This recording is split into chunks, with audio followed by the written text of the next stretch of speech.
जय हिंद मेरे सभी प्यारे साथियों, मेरा नाम है सोहन और मैं आपको अपने स्टडी चैनल क्लासिकल मैथमेटिक्स में हार्दिक स्वागत करता हूं।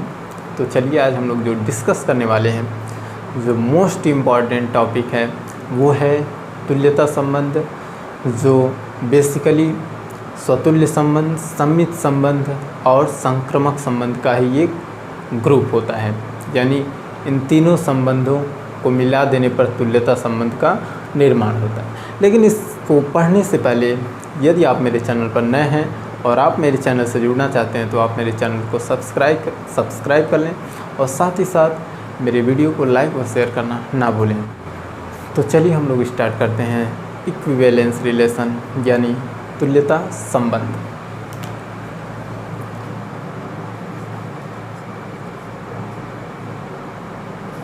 तुल्यता संबंध, इक्विवेलेंस रिलेशन।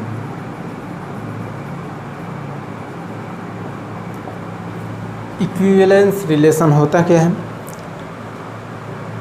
यदि कोई संबंध सम्मित भी हो, स्वतुल्य भी हो और संक्रामक भी हो। यानी क्या कहा? यदि कोई संबंध सम्मित भी हो, स्वतुल्य भी हो और संक्रामक भी हो तो ऐसा संबंध क्या कहलाता है? तुल्यता संबंध कहलाता है। यानी इस प्रकार हमें कह सकते हैं जो तुल्यता संबंध है वो इन तीनों संबंधों का क्या है? समूह है। अर्थात वह संबंध स्वतुल्य भी होना चाहिए, सम्मित भी होना चाहिए और संक्रामक भी होना चाहिए। तो ऐसे संबंधों को हम क्या कहेंगे? तुल्यता संबंध कहेंगे। यानी इसकी परिभाषा हम बेसिकली क्या लिख सकते हैं? वह संबंध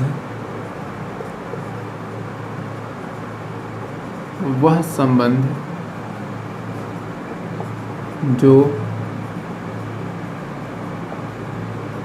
स्वतुल्य भी हो,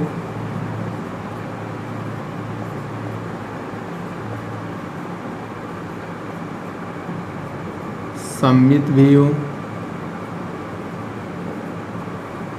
और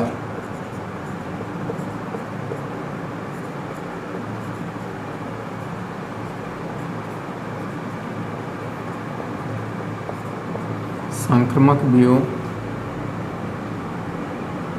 तो ऐसा संबंध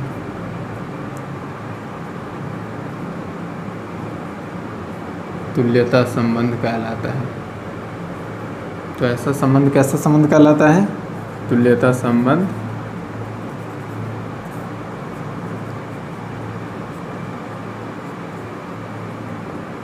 कहलाता है। तो ओके स्टूडेंट्स, तो आपको ये क्लियर हो चुका होगा। तो हम ये कह सकते हैं तुल्यता संबंध वह संबंध है जो स्वतुल्य भी हो, सम्मित भी हो और साथ ही साथ संक्रामक भी हो। तो ऐसे संबंधों को हम क्या कहेंगे? तुल्यता संबंध कहते हैं। ठीक है, आइए देखते हैं कुछ इस पर बेस्ट एग्जाम्पल। तो इसका जो सबसे बेस्ट एग्जाम्पल है, ठीक है, वो होता है तत्समक संबंध, जिसे हम लोग क्या कहते हैं? Identity relation. तो आइए देखते हैं तत्समक संबंध। तत्समक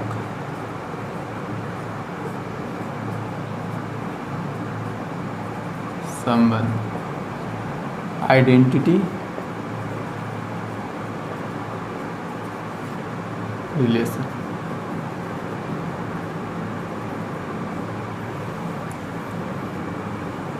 मान लीजिए कोई एक संबंध दिया हुआ है जो इस प्रकार है 1 1 2 2 3 3 4 4 5 5 डॉट इनफाइनाइट तक। ठीक है, जिस संबंध में प्रथम घटक और द्वितीय घटक दोनों क्या हों? बराबर हों। यानी x = y हो, अर्थात जो पहला घटक है दूसरे घटक के बराबर हो, उसे हम क्या कहते हैं?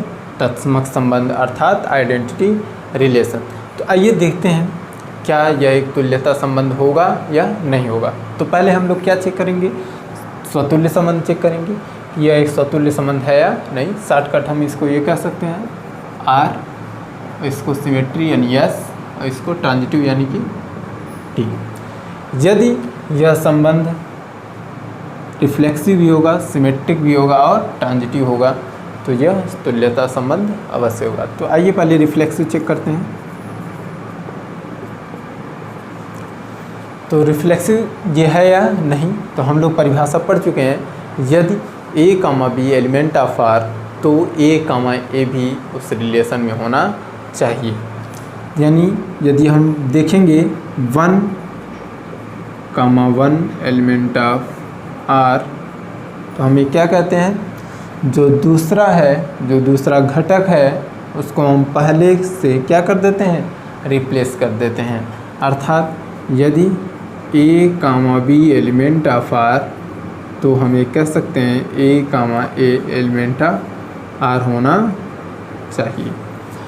यही रिफ्लेक्सिव रिलेशन होता है। ठीक है, तो 1 कामा 1 एलिमेंट ऑफ आर, तो हम ये क्या कहेंगे भाई, दूसरे की जगह, दूसरे घटक की जगह भी 1 ही है। ठीक है, तो जब पहले से रिप्लेस करेंगे तो वो भी क्या हो जाएगा, 1 कामा 1।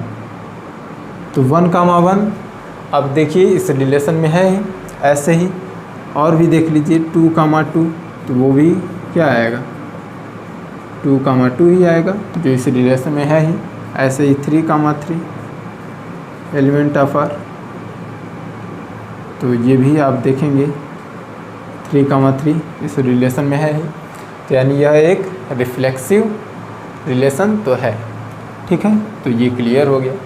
अब हम चेक करेंगे यह सम्मित है या नहीं। तो आइए देखते हैं।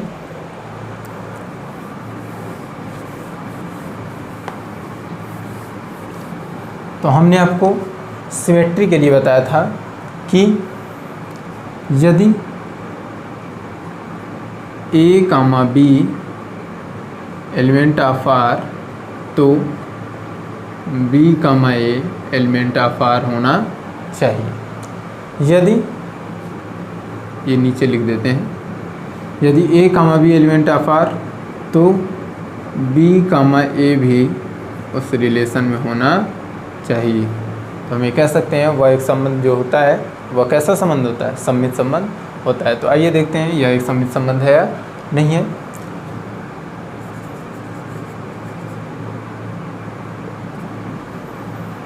तो ये जो 1 कामा 1 है एलिमेंट ऑफ आर है, तो जब हम एक दूसरे के जगह को बदलेंगे, यानी पहले को दूसरे की जगह, दूसरे को पहले की जगह, तो हमारा जो क्रमित योग बनेगा वो भी क्या होगा, सेम ऐसा ही रहेगा। ऐसे ही 2 कामा 2 को हम जब चेंज करेंगे, ठीक है, तो ये भी क्या बनेगा, 2 कामा 2। और ऐसे ही जब हम 3 कामा 3 को आपस में बदलेंगे तो क्या बनेगा, 3 कामा 3। इसी प्रकार हम आगे और भी करते जाएंगे तो वो सारे के सारे जो क्रमित युग्म हमें मिलेंगे वो इस रिलेशन में ज़रूर मिलेंगे। तो यानी यह एक सिमेट्री रिलेशन भी है, अर्थात सम्मित संबंध भी है। ठीक है, तो आइए हम लोग देखते हैं कि यह संक्रामक है या नहीं।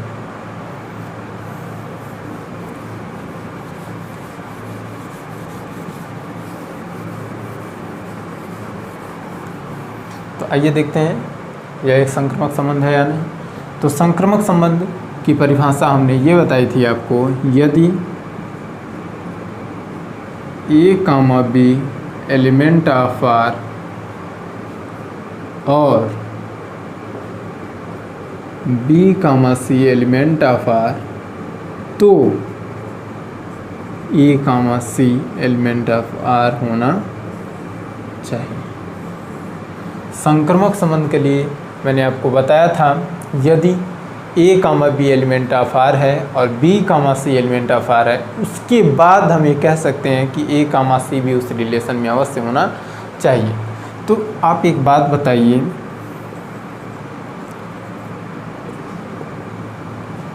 ट्रांजिटिव रिलेशन होने के लिए यह कंडीशन सेटिस्फाई होनी चाहिए कि कोई क्रमित युग्म जिस पर समाप्त हो रहा है, अगला क्रमित युग्म उसी से शुरू होना चाहिए।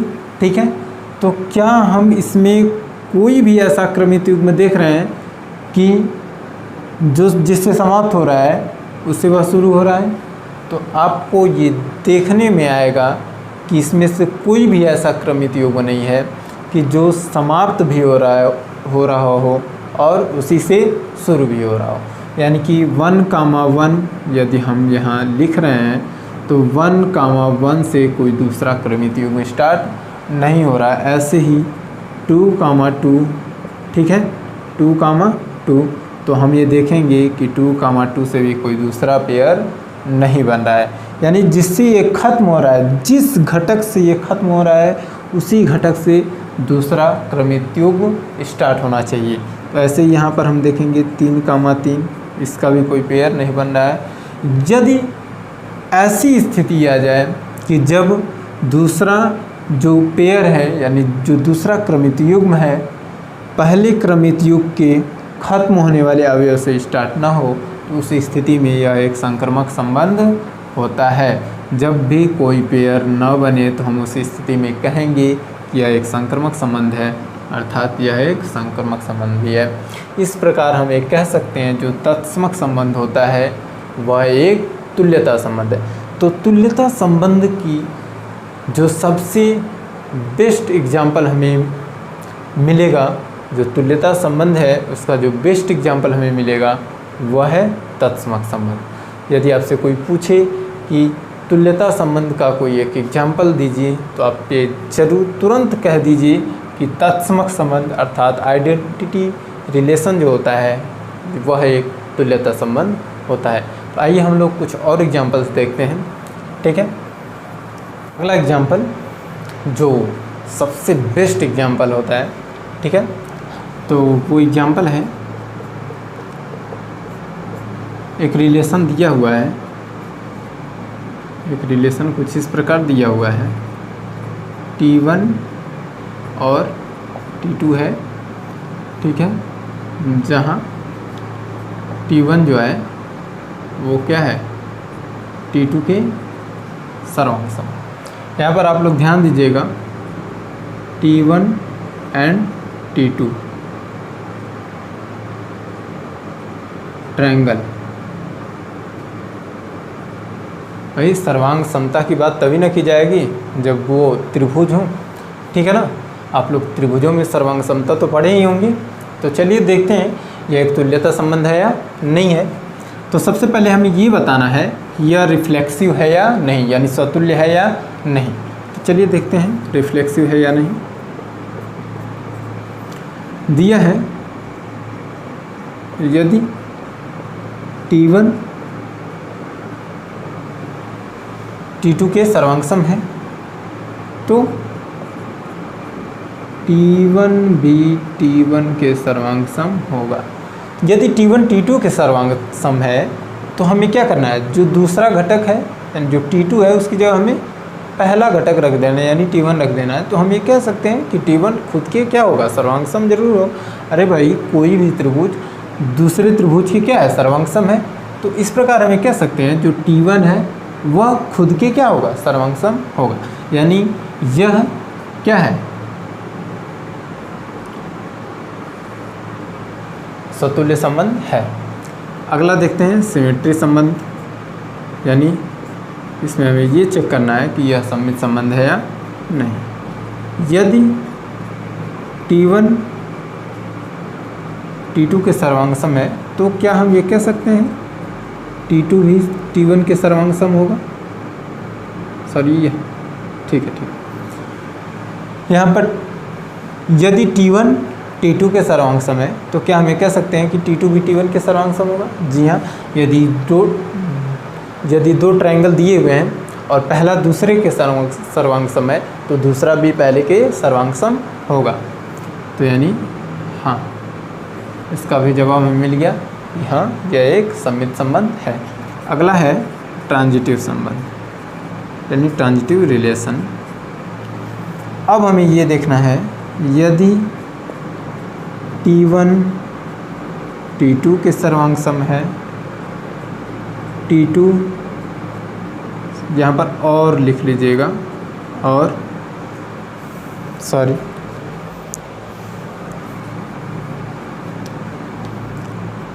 T1 T2 के सर्वांग सम है और T2 T3 के सर्वांग सम है, तो क्या हम ये कह सकते हैं कि T1 भी T3 के सर्वांग सम होगा?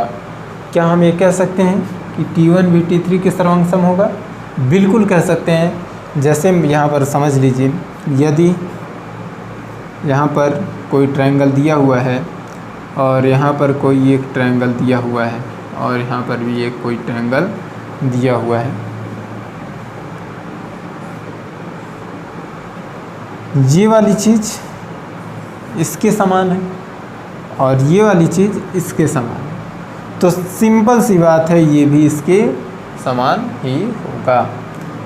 ठीक है, तो आप लोग समझ चुके होंगे। ठीक है, तो यह एक संक्रामक संबंध भी है, तो इसका जवाब भी हमें क्या मिला?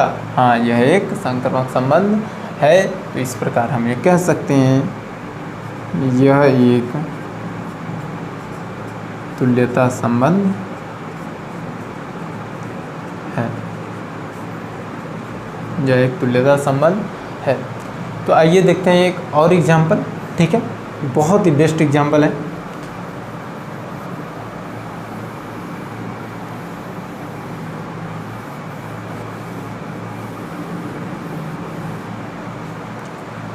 जैसे अगर हमें कह दें कोई एक रिलेशन दिया हुआ है, जहाँ पर दिया है A, B,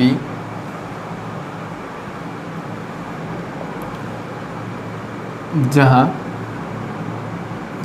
A B से विभाज्य है, A B से क्या है? विभाज्य है। एक ऐसा रिलेशन दिया हुआ है A, B, जिसमें A जो है वो B से क्या है? विभाज्य है। तो आइए देखते हैं पहले यह रिफ्लेक्सिव है या नहीं, यानी स्वतुल्य है या नहीं। तो रिफ्लेक्सिव चेक करने के लिए हमें ये देखना होगा कि क्या जो पहला घटक है वह स्वयं से कट रहा है, यानी विभाज्य है या नहीं। यदि A is divisible by B, यानी A B से विभाज्य है, तो क्या हम ये कह सकते हैं कि A भी स्वयं से कटेगा।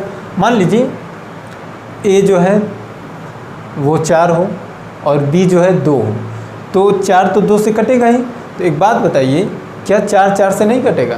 तो कटेगा। तो इस प्रकार हम कह सकते हैं यस,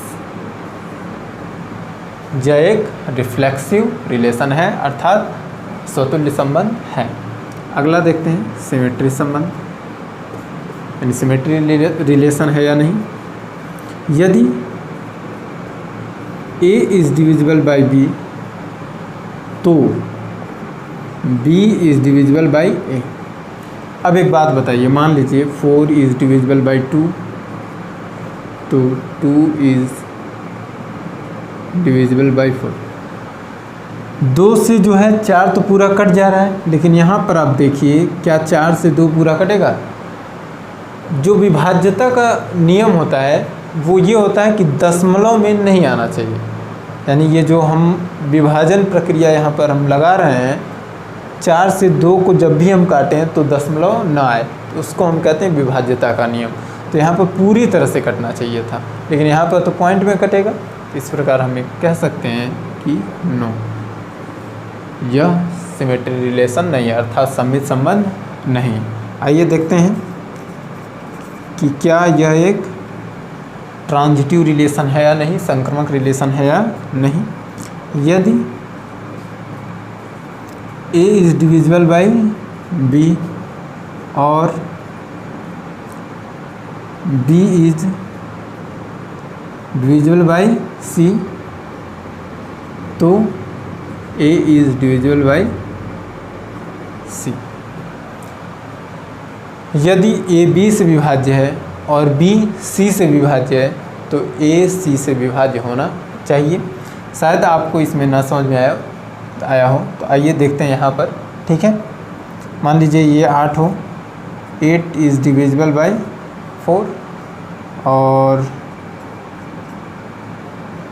4 इज़ डिविजिबल बाय 2, तो 8 इज़ डिविजिबल बाय 2। यहाँ पर हमने कोई ऐसा रिलेशन यानी कुछ ऐसा रखा जिससे ये कंडीशन क्या हो जाए, सेटिस्फाई हो जाए। उसके बाद एट लास्ट में हम जा करके पहला और लास्ट वाला रख लेंगे। यदि कंडीशन सेटिस्फाई हो रही है तो हम ये कह सकते हैं कि यह संक्रामक संबंध है, और यदि कंडीशन सेटिस्फाई नहीं होगी तो हम ये कह देंगे कि यह संक्रामक संबंध नहीं है। ठीक है, यदि A 8 हो, B 4 हो, ठीक है, तो 4 से 8 तो कटेगा ही, और B यदि 4 हो और C 2 हो तो 2 से 4 भी कटेगा। इस प्रकार हमें कह सकते हैं A डिविजिबल बाई C, अर्थात 8 जो है 2 से कटेगा। इस प्रकार हमें कह सकते हैं कि यस, यह एक संक्रामक संबंध है। परंतु यदि आपसे कोई पूछे कि क्या यह एक तुल्यता संबंध भी है या नहीं, तो आप लोग क्या कहेंगे, यह एक तुल्यता संबंध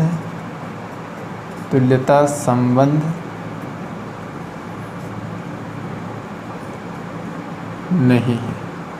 तो यह एक तुल्यता संबंध नहीं है। तो दोस्तों आज के लिए इतना ही। ठीक है, तो ये था तुल्यता संबंध के बारे में एक विस्तृत विवरण। ठीक है, तो यदि आपको ये वीडियो पसंद आए तो आप मेरी वीडियो को लाइक व शेयर ज़रूर करें, साथ ही साथ कमेंट करके बताएं कि आपको ये वीडियो कैसी लगी।